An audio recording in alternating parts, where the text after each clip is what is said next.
नमस्कार किया गया है। उसमें हमने ये समझा था कि जो सिद्धम शुद्धम पनमीय आदि है, ये सभी अर्थ वैसे के वैसे लेंगे। जिनेन्द्र वर में जिनेन्द्र श्रेष्ठ नेमे का अर्थ इसमें निकला था धुरा, मतलब जो तीर्थ या धर्म की धुरा संभाले हुए है। और चंद मतलब चंद्रमा की समान जिनकी आंखें तीन लोक को देखती हैं। ऐसे 24 भगवान को नमस्कार किया गया था। फिर हमने आगे ये पढ़ा था कि इसी मंगलाचरण में सिद्ध भगवान को भी नमस्कार किया गया है। तो सिद्धम से सिद्ध भगवान का अर्थ निकला था सिद्ध, शुद्ध है जो, अकलंक है। ऐसे सिद्धों को नमस्कार करके मैं नेमिचंद्र जी महामुनि, नेमिचंद्र जी मुनिराज, नेमिचंद्र मतलब उन्होंने स्वयं के लिए दिया, ठीक है ना। तो ऐसे नेमिचंद्र जी मैं नमस्कार करते सिद्ध भगवान को नमस्कार करके मैं जीवस्य परुवन मोक्षम, जीव का प्ररूपण कहूंगा। और भगवान की विशेषता के लिए उन्होंने गुण रयन भूषण उदयम ये शब्द प्रयोग किया, जिसका अर्थ होता है गुण रूपी रत्नों के भूषण जिनका है उनका उदय जो चल रहा है। यहाँ पर गुण से हमें लेना है सम्यक दर्शन, सम्यक ज्ञान और सम्यक चारित्र। इस तरह से ये चार अर्थ यहाँ पर होते हैं। ये रिवीजन रूप में इसलिए बता रहा हूं कि कुछ लोग आज नए जुड़े हैं। फिर हमने दूसरी गाथा में देखा था गुण जीवा पज्जति पाना सन्ना मग्गनाओय। गुण मतलब गुणस्थान, जीवा मतलब जीवस्थान, पज्जति मतलब जो पर्याप्ति, पाना मतलब प्राण, सन्ना मतलब संज्ञा, और मग्गनाओय और मार्गना। उवोगो और उपयोग, कमसो क्रम से, बीसम तु बीसम मतलब 20, परुवना भनिदा प्ररूपनाएं होती हैं। भनिदा मतलब पूर्वाचार्यों ने ऐसी कही है। अब यहाँ पर देखो 7 बातें हैं। कौन कौन सी 7 बातें हैं आप सभी लोग देख लीजिएगा। एक है गुणस्थान, दो है जीव, तीन पज्जति मतलब मैं इसका क्रम बता रहा हूं, ये जिस क्रम से गाथा में दिए हैं उनके भेद नहीं बता रहा हूं। ऐसे तो गुणस्थान 14 है, लेकिन एक नंबर पे क्रमांक उसका एक है गुणस्थान, 2 नंबर पे है जीव, 3 नंबर पर पर्याप्ति, 4 नंबर पर प्राण, 5 नंबर पर संज्ञा, 6 नंबर पर मार्गना और 7 नंबर पर उपयोग। इस प्रकार से 7 बातें दी है। तो 7 बातों में जो मार्गनाए है वो मार्गनाओं का वर्णन विस्तार से किया गया है। मतलब मार्गनाओं का वर्णन संक्षेप से होता नहीं, विस्तार से होता है। तो प्रत्येक मार्गना पर आचार्य महाराज ने एक एक अधिकार दिया हुआ है। इसलिए मार्गनाओं को हमें 14 गिनना है। मार्गना 14, तो प्रत्येक मार्गना अलग अलग है। जो गति इंद्रिय काय योग आदि प्रकार की 14 प्रकार की मार्गना होती है ना, तो वो मार्गना 14। और फिर बाकी बचेंगी 6। अभी जो हमने 7 गिनी थी ना, तो मार्गना 14 और बाकी बचे हुए ये 6। इस प्रकार से कुल मिलाकर 20 प्रकार की परुवना मतलब प्ररूपनाए, भनिदा मतलब कही गई है। यहाँ पर गुणस्थान 14 प्रकार के, जीव समास 14 प्रकार के, पर्याप्ति 6, प्राण 10, संज्ञा 4, मार्गना 14 और उपयोग 12। इनमें से 14 मार्गनाओं के अवान्तर भेद भी हमें ग्रहण करने हैं। तो वो कौन कौन से है? गति 4, इंद्रिय 5, काय 6, योग 15, वेद 3, कषाय 16, ज्ञान 8, संयम 7, दर्शन 4, लेशा 6, भव्यत्व 2, सम्यक्त्व 6, संगित्व 2, आहार 2। इस प्रकार से ये 14 प्रकार की मार्गनाएं, इनके भेद और उनके प्रभेद भी बोले हैं। ये सामान्य रूप से अब प्रत्येक मार्गना का वर्णन आएगा क्रम से, ठीक है ना। तो गुणस्थान जीव समाधि का लक्षण एवं विशेष कथन यथास्थान ग्रंथकार स्वयं करेंगे। अब यहाँ पर प्रश्न मन में आता है कि प्ररूपना किसे कहते हैं। तो देखिए, जो 20 प्रकार की प्ररूपनाएं ऊपर कही है, गुणस्थान जीव समास पर्याप्ति प्राण संज्ञा मार्गना और उपयोग। मार्गनाओं में 14 प्रकार की मार्गना लेना है, गति इंद्रिय आदि गिनना है। तो इस प्रकार से ये जो ऊपर 20 प्रकार की प्ररूपनाएं कही है, उन 20 प्रकार की प्ररूपनाओं में जो जीव है वो पर्याप्तक और अपर्याप्तक विशेषताओं से उसको विशेषित करना। 20 प्रकार के प्ररूपनाओं में जीवों को हमें खोजना। कैसे खोज करना? विशेषण उनका क्या है, मतलब वो किस में बैठते हैं। पहले तो वो पर्याप्तक है कि अपर्याप्तक है। पर्याप्तक है, गुणस्थान कौन सा है, जीव समास में कहाँ आएगा, पर्याप्तियां कितनी है, तो 6 होंगी पर्याप्तक की।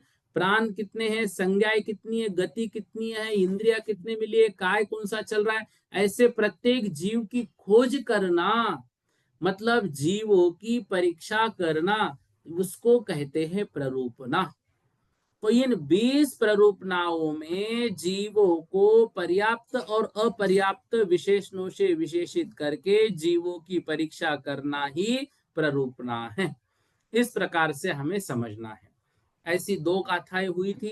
तीसरे गाथा में हमने पढ़ा था कि जो जीव का वर्णन है या जो भी वर्णन हम आगम में पढ़ते हैं, वह वर्णन 2 प्रकार से किया जाता है। एक सामान्य रूप से, दूसरा किया जाता है विशेष रूप से।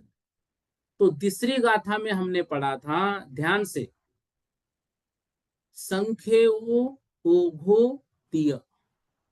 संखो संख्यो मतलब यहां पर संख्या नहीं, संख्यो, इसका अर्थ होता है संक्षेप से, या फिर ओघोतीय, या फिर उसको ओघ कहो, संक्षेप कहो या ओघ कहो, एक ही बात है।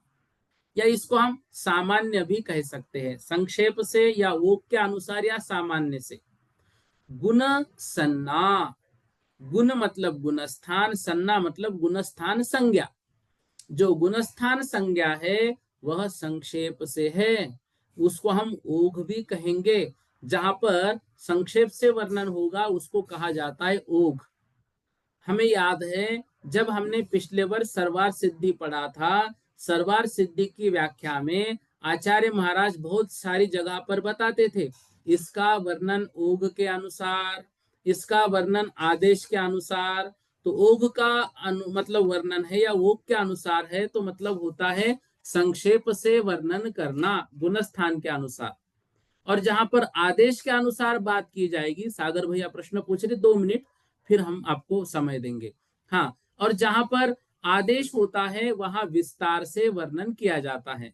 तो संक्षेप से और ओघ से, संक्षेप से कहो, ओघ से कहो या सामान्य से कहो, एक ही बात है। तो इसका वर्णन होता है गुण संज्ञा, मतलब गुणस्थान संज्ञा। वह गुणस्थान मोह जोग भवा, वह गुणस्थान मोह और योग से, भवा मतलब उत्पन्न होता है।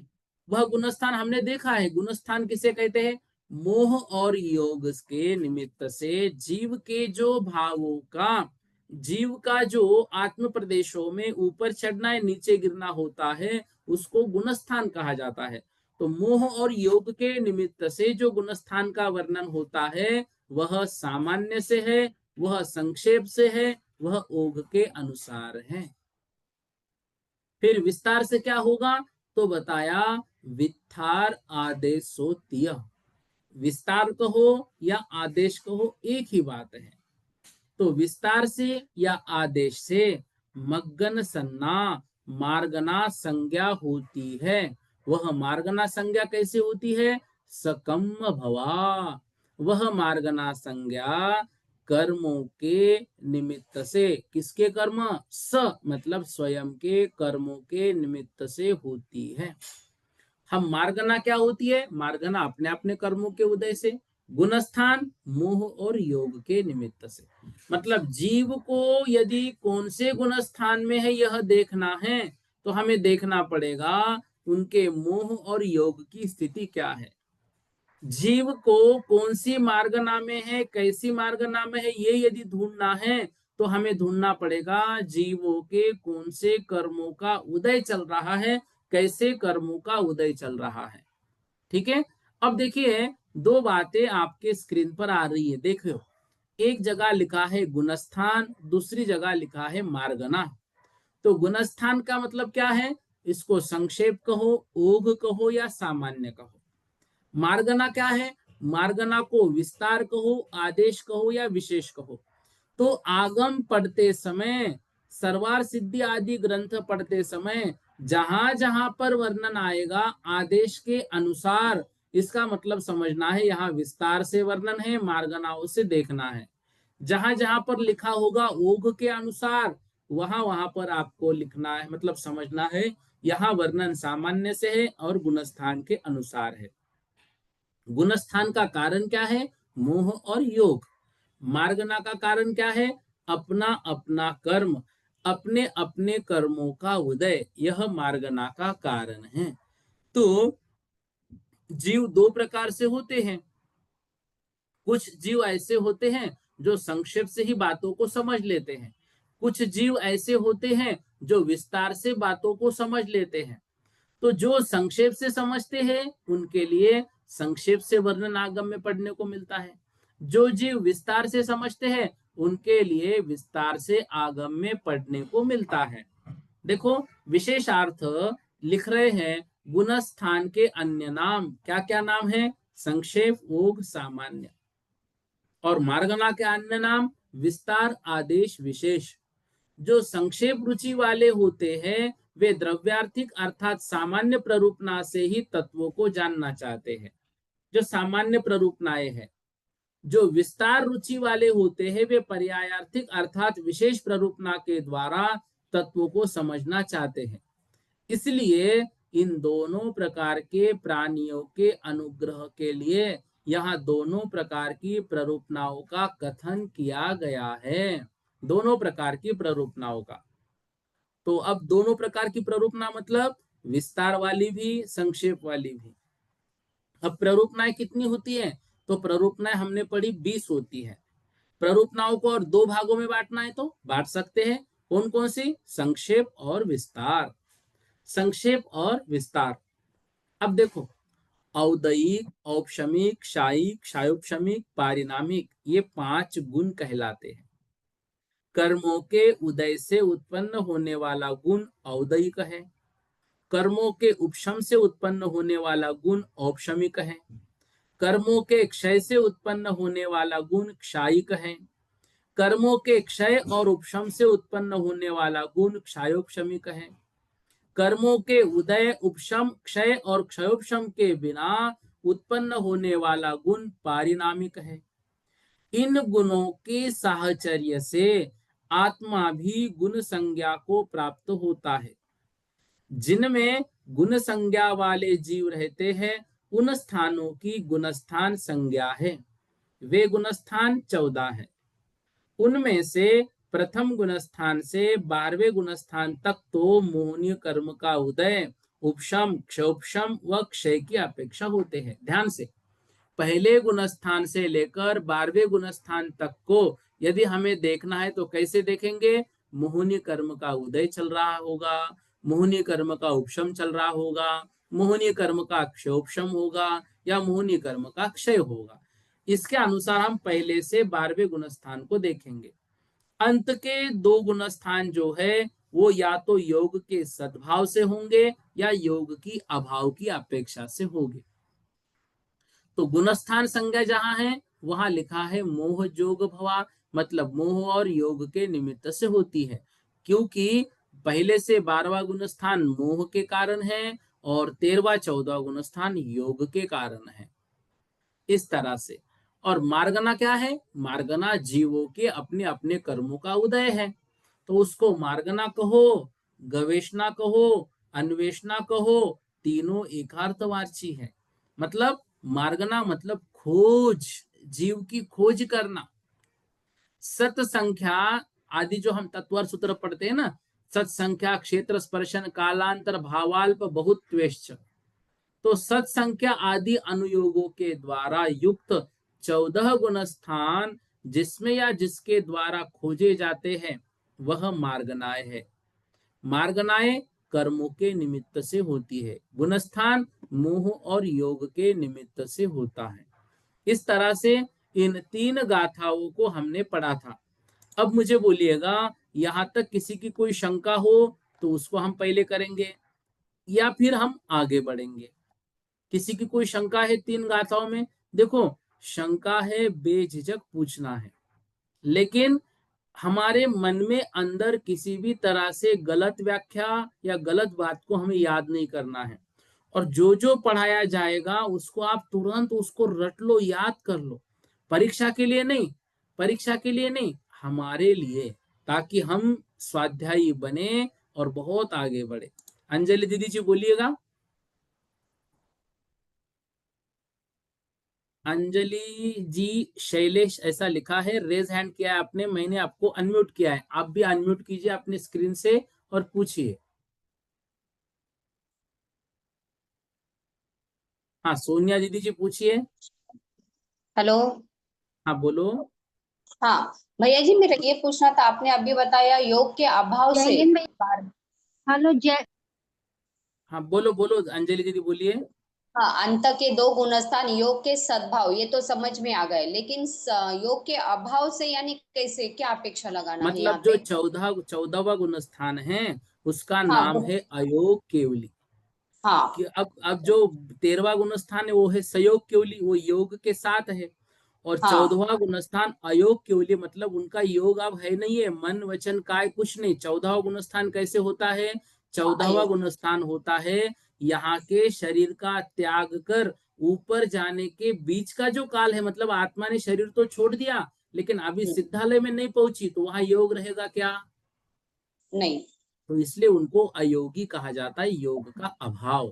ठीक है। एक एक सिंगल योग गुण स्थान लिया उन्होंने, 13 और 14 अलग अलग से। देखो, 13वां गुण स्थान योग के सद्भाव से, 14वां हम्म। गुण स्थान योग के अभाव से।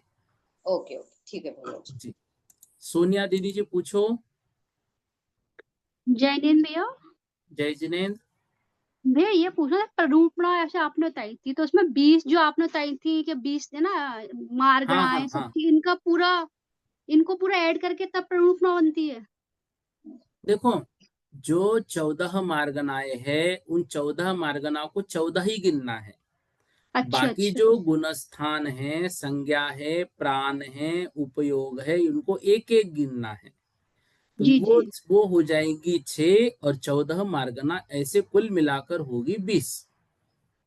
अच्छा, ठीक है। ऐसे काउंटिंग करनी है इस तरह हाँ से। हाँ हाँ। ठीक जी है। भैया जी, जी भैया जी जी।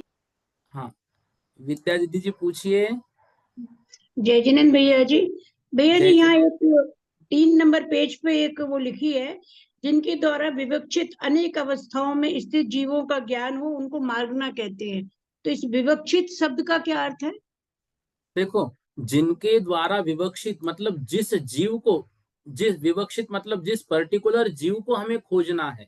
भाई ये जीव है, जैसे हम स्वयं हैं तो हम विवक्षित हो गए, जिसकी हमें खोज करनी है। अच्छा, मान लो जिसकी हमें किसी खोज मेंढक करनी की है। खोज करनी, तो वो मेंढक विवक्षित हो गया, जिसकी जिसके विषय में बात करनी वो विवक्षित हो गया। ठीक ऑब्जेक्ट, है। मतलब ऑब्जेक्ट। हाँ जी जी जी जी। अगली गाथा चौथी आज हम पढ़ते हैं। सभी लोग अपने अपने ग्रंथ में गाथा नंबर 4 निकालिए और सभी लोग पीछे दोहराइए। आदे से संलीना,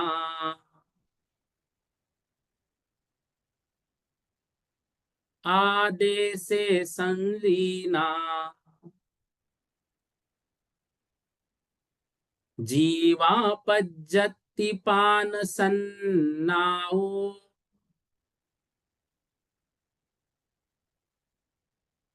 जीवा पज्जति पान सन्नाओ,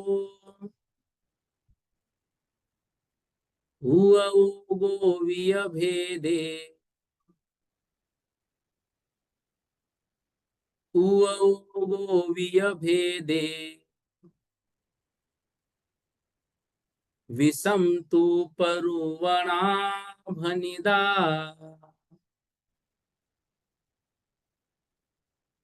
विषम तु परुवणा भनिदा।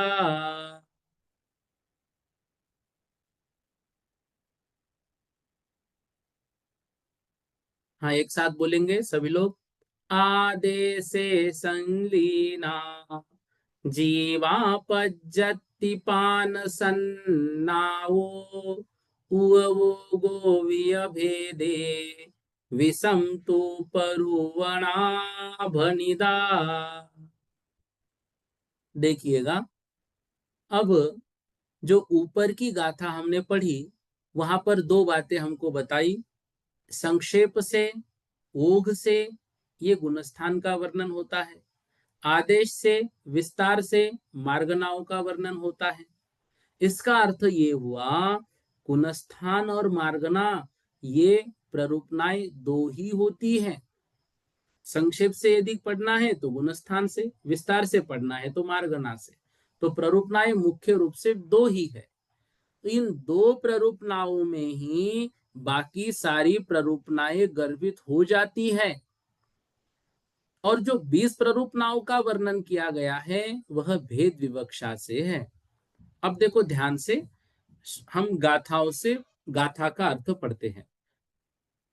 आदेश से मतलब जो विस्तार से वर्णन होता है, विस्तार से मतलब मार्गना से। आदेश संलीना, जो आदेश है उसमें संलग्न हो जाती है। संलग्न हो जाती है मतलब उसमें अंतर्भाव हो जाता है, आदेश में ही अंतर्भाव हो जाता है। आदेश मतलब मार्गनाओं में ही अंतर्भाव हो जाता है। किस किस का हो जाता है? जीवा, जीव समास का, पज्जति पर्याप्ति का, पान प्राणों का, सन्नाओ मतलब संज्ञाओं का, उवोगो विय और उपयोग का भी। तो जो मार्गनाएं है ना, मार्गनाओं में ही पर्याप्तीय का वर्ण है, क्योंकि मार्गना में एक मार्गना पर्याप्ति मार्गना में भी है। तो मार्गना में प्राण भी है, मार्गना में संज्ञा भी है और मार्गना में उपयोग भी है, मार्गना में जीव समास भी है। तो जीव समास, पर्याप्ति, प्राण, संज्ञा और उपयोग, इन सब भेदों का मार्गनाओं में भली प्रकार से अंतर्भाव हो जाता है। ये गर्भित हो जाती है मार्गनाओं में ही। यदि मार्गनाएं हमने पढ़ ली तो अलग से जीव समास, पर्याप्ति, प्राण, संज्ञा और उपयोग पढ़ने की आवश्यकता नहीं है। क्यों? वो उसमें ही गर्भित हो गई है। भाई जिसने 7 तत्वों को पढ़ लिया है, ऐसे जीव को फिर जीव और अजीव समझाने की अलग से आवश्यकता है क्या? नहीं। क्यों? 7 तत्वों में जीव और अजीव दोनों भी आ गए ना।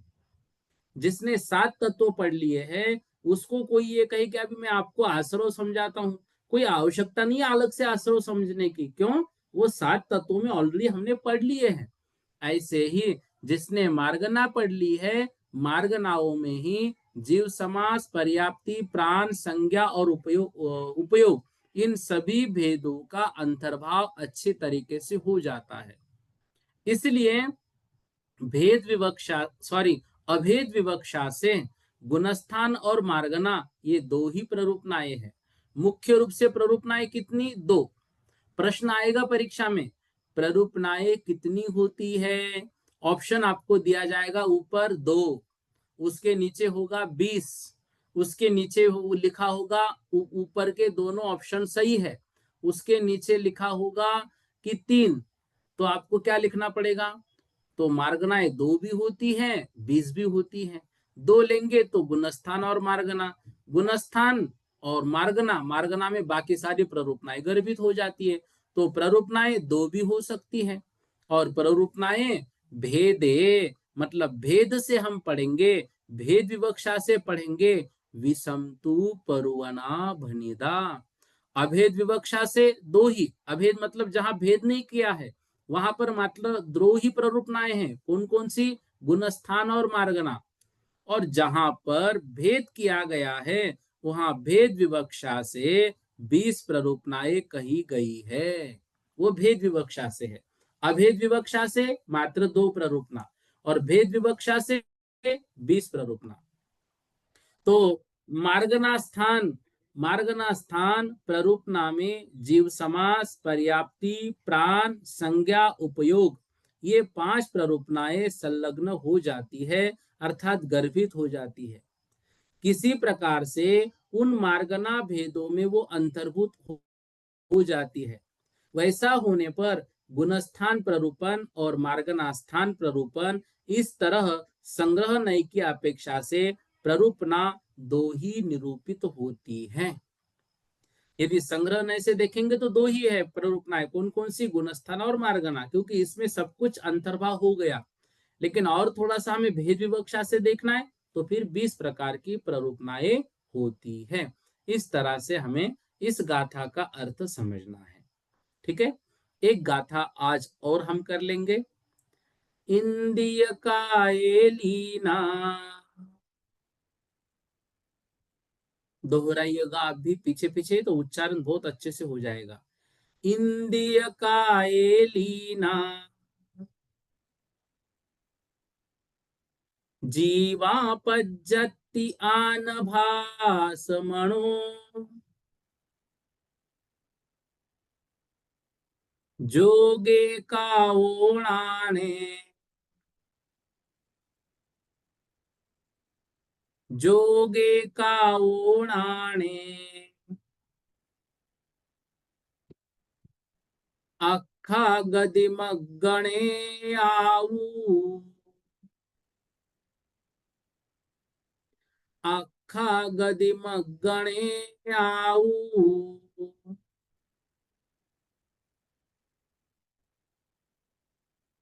हाँ, एक साथ बोलेंगे। इंद्रिय काये लीना, जीवा पज्जतियान भास मणो, जोगे काओणाने, अख्खा गदिमगणे आऊ।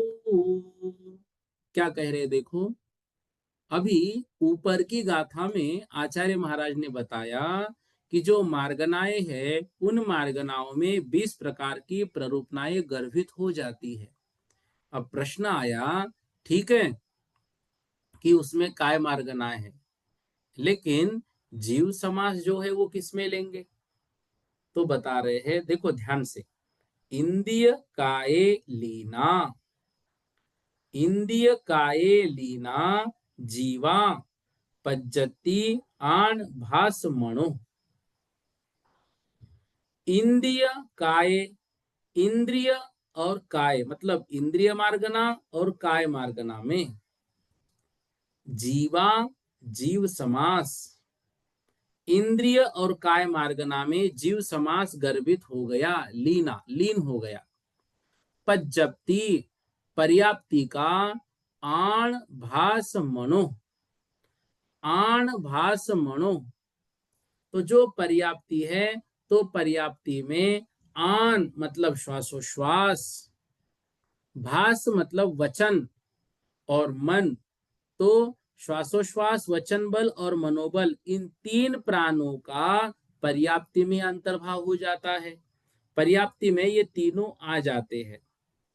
जोगे काओ नाने, जोगे मतलब योग मार्गना में, काओ काय बल प्राण का, नाने मतलब ज्ञान मार्गना में, अक्खा मतलब इंद्रिय प्राणों का, अक्खा शब्द इंद्रियों के लिए आया है, गति और गति मार्गना में आयु प्राण का अंतर्भाव हो सकता है, हो जाता है।